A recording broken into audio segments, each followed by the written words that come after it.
Election music. These are live pictures side by side. Bernie Sanders is in Charleston, South Carolina. Ted Cruz in Columbia, South Carolina. Both are trying to grab attention from the leaders in the pack that they are dealing with. Hillary Clinton for Bernie Sanders and, of course, Donald Trump for Ted Cruz.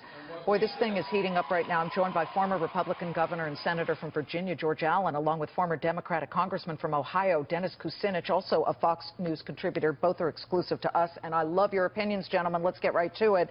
I want to start with Ted Cruz. Do you expect that he will even deign to respond to what Donald Trump has now tripled down on, first during the debate this weekend, then with Maria Bartiromo this morning on Fox Business, and then just a few minutes ago when he spoke live, he said that Ted Cruz has a, quote, mental problem and that he's going to sue Ted Cruz. To you first, Governor Allen, does Ted Cruz even attempt to deal with this? Well, I think he will, and they have been. They've been going back and forth, not just in their various press conferences and rallies. You saw them going after one another pretty strongly in the Saturday night debate as well. And then there were also Trump and Jeb Bush as well. So there's a lot of sparks and insults flying back and forth. They're all avoiding what I said when I endorsed Marco Rubio last month on your show to follow Reagan's 11th commandment. That's just been torn up and shredded and ignored. And I do think a lot of this, though, is not particularly helpful in that I think most voters want to know what you're for. What are your ideas to improve opportunities for young people in our country in this interconnected, competitive world? And you get Donald Trump saying that George Bush is responsible for 9/11. And I like Donald Trump, and he's a friend, but my goodness, saying that's like saying FDR is responsible for Pearl Harbor or James Madison is responsible for the British burning the White House and the Capitol in the War of 1812. I mean, that's just beyond. Congressman, to you, and looking at where Bernie Sanders stands at the moment and the attention that he, too, is getting, he has been very clear about where he stands. He has articulated very clearly most of what he truly believes in, and he doesn't seem to be losing any velocity either. We have video of a huge crowd that he was able to draw in Colorado within the last 24 hours. 18,000 people seemingly showing up. Does that actually translate to votes? It does. The economic message that Bernie Sanders is carrying forth is resonating with voters across the country, whether it's the rally you refer to in Colorado or Nevada, where Bernie Sanders has close the gap between himself and Hillary Clinton.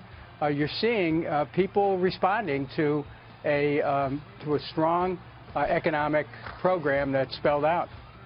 Well, South Carolina, though, is pretty much a reliable crystal ball, isn't it, Governor? It's accurately predicted the Republican nominee for the past 36 primaries, minus one moment, and that's when it picked, I believe, Newt Gingrich over Mitt Romney.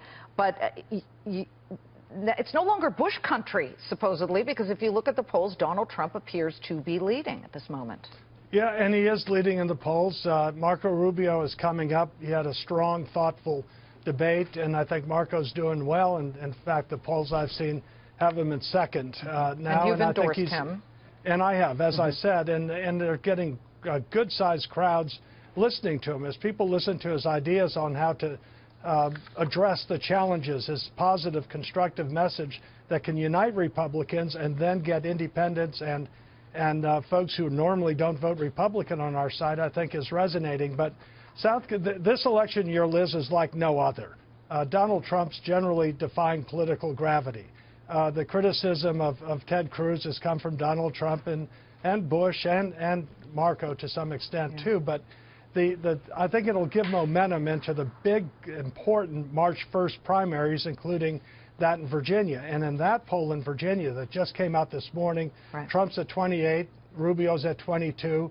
And but they have high negatives, though, for a lot of these candidates, but not Marco. You know, and Hillary Clinton, some would argue, has high negatives, Dennis, and yet she also is doing pretty well today. She was meeting with race leaders, Al Sharpton, National Urban League president, NAACP. She's trying to really attack that issue of race and racism. She wants the black vote. If she gets it, is the nomination hers? it gives her a real advantage towards the nomination. South Carolina, I think, will demonstrate the strength that Hillary Clinton has among African Americans, and I think it wouldn't take a genius to predict that she looks as though she'll win South Carolina, and she could win by a big margin. She will need that, though, to go turn the corner and go into Super Tuesday, where, again, the black vote can be very persuasive in the outcome of a number of states. It's so great to have both of you. You've been through many campaigns yourselves, so your perspective is valued. Former Governor George Allen and former Congressman Dennis Kucinich. Thanks, gentlemen. Thank you. Keep it right here.